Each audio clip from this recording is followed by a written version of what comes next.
Hello everyone, my name is Rosa, and in today's video I will be redrawing my profile thumbnail for my YouTube channel. If you were here before I changed it, it was just like a plain purple rose I got off Google Images, and I decided I wanted to change it just so that my channel could be more personalized instead of generic looking. I also wanted to say that I already met one of my 3 goals I mentioned from my previous video, my artist plans for 2023, which was to start a social media account. I decided to go with Instagram simply because I feel that it's just easier to post pictures on there. It is a social media that I've had before and I know how to use, versus the other social medias that I don't really have a lot of experience in.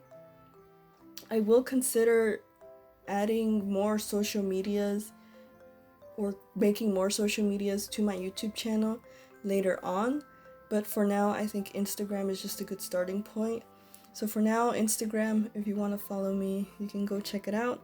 The link is in my YouTube channel and it will also be down below in the description. Moving on, I will tell you a little bit about my thoughts on the drawing thumbnail and the process. So for this drawing, I tried to draw the same character of myself that I have in the end cards that I usually put behind every one of my videos. This is so that it could just be more recognizable. I also decided to include the sketch of how the progress went. Usually I don't include the sketches in most of my videos or like my sketching progress because it takes me a really long time to do the sketch, but since this was just a thumbnail picture, I decided to go with like a simple pose of my character just looking towards the front and holding up a pen. The pen I drew holding was the one I have for my Wacom tablet. Hopefully it does look a little bit like the pen. Honestly, I just wanted to draw like something simple, not too complicated. And to sort of keep the branding, I suppose I drew a purple rose on the hair of my character. For the line art, I really struggled with the hand because in the sketch, I drew the hand very roughly, and then when I had to do the line art, I honestly could not tell how the hand was supposed to be, so that took me a couple tries. You'll see me draw the hand and then kind of just give up and move back and forth between the hand and other places in this drawing. You'll also see I don't draw the line art exactly as the sketch. I mainly just use the sketch sort of as a rough outline. And when I do the line art, I tend to change it depending on how good or bad it looks when I take the sketch layer underneath out. When I also do the coloring layer, you'll see me go back and forth between the layers because I try to name and label all the layers in case I need to go back and edit something or change something.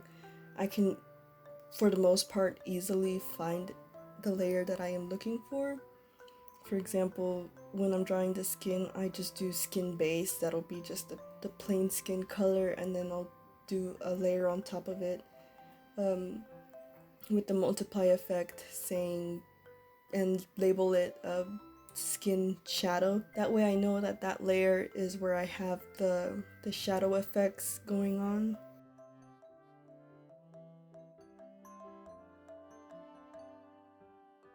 The layer with the hair, I accidentally did it too bright of a purple, so I had to use the filter layer and I believe I changed the saturation and brightness to make it more darker. And then for the shadow, I again did a different layer on top of the hair base and did multiply effect and used a dark blue.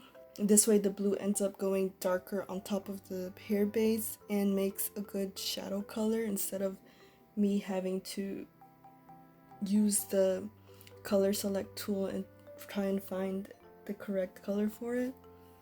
You'll see me try and do the highlights with the same blue color, but it didn't turn out well. So instead of using that blue, I used the screen layer and used red. It ended up looking good for the most part. You could also see like momentarily I tried to add a bit of white in it, but it wasn't working out, so I just stayed with like the red highlight on the hair.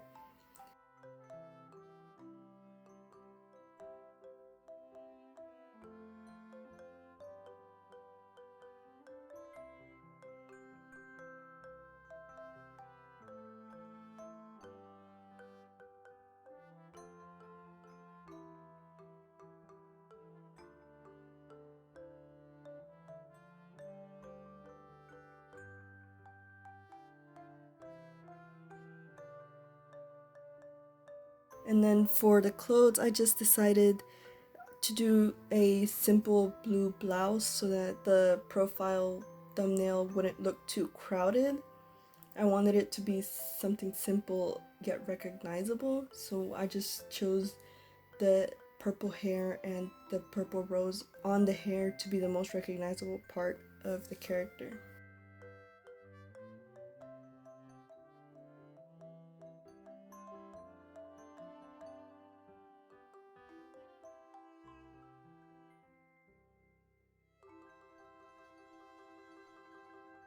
While drawing the rose, I did the same thing. I did the multiplier layer and then did a dark red for the shadows.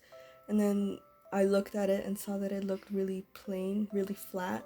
So I added some pinks with the screen effect so that it could come out brighter. And it worked out really well because the flower looked more dimensional and more shaded.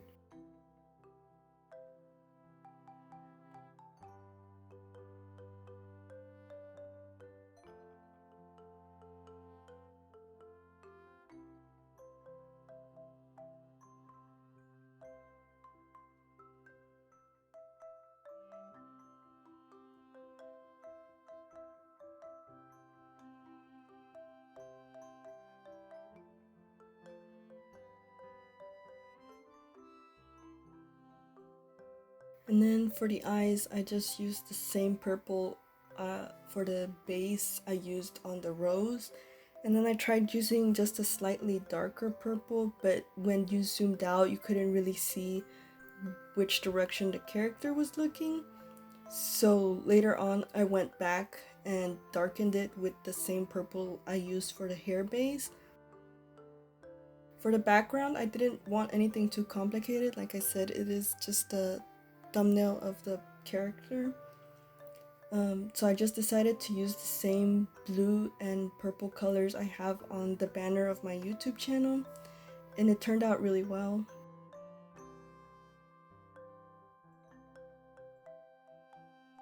Anyway, that is it for this video. Thank you so much for watching, and I'll see you around next time. Bye!